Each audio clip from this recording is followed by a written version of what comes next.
just really excited to see how well our schools did, and knowing that no matter what is going on in the outside world, just to see that the teachers did what they had to do. And there are so many success stories and so many things that we're proud of. Analyzing the data will take weeks. I mean, to really get into it. But the first picture we've seen of it's really exciting. We're very proud. We're very proud of our schools, our students, our teachers, support staff, administrators, everybody. Everybody's just stepped up even in trying times. And even while businesses are struggling and hurting, they don't have as much business. But what people tend to forget is the amount of business we have doesn't change.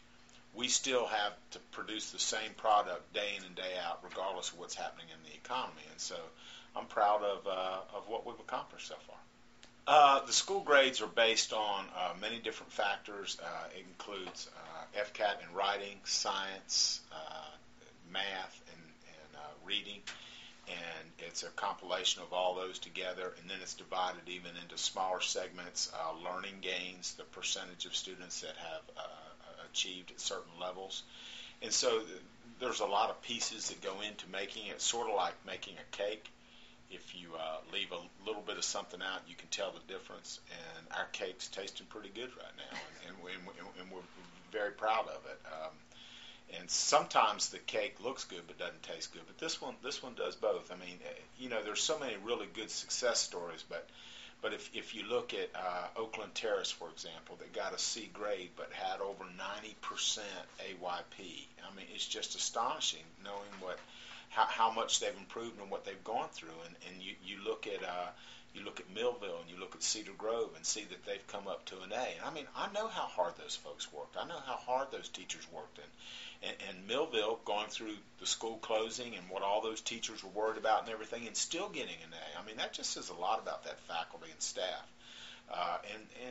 And Rosenwald and West Bay, they took a little bit step backward, but just a little bit. But I blame me for that. That's because we put them through a tough year.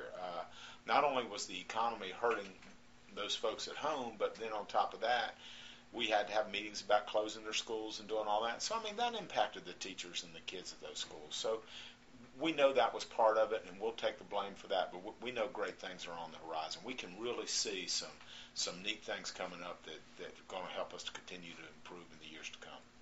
And what we need to remember is this is just a snapshot of what was going on that day with those schools and those kids. There's a lot of things that aren't included in there. You don't have the graduation rates, which over time have continued to increase. You don't see the International Baccalaureate scores. You don't see the A scores. You don't see the AP scores. You don't see all the dual enrollment credit the high schools get. So there's a lot of factors that aren't in there right now that eventually over time will be added to it. But it's a good picture to look at right now. We're proud of the picture, but we want to see more things added to it, and we want to continue to make it not just a snapshot, but maybe a whole mural. We want to see what the whole thing looks like, and that's what we're going to do in the next coming weeks.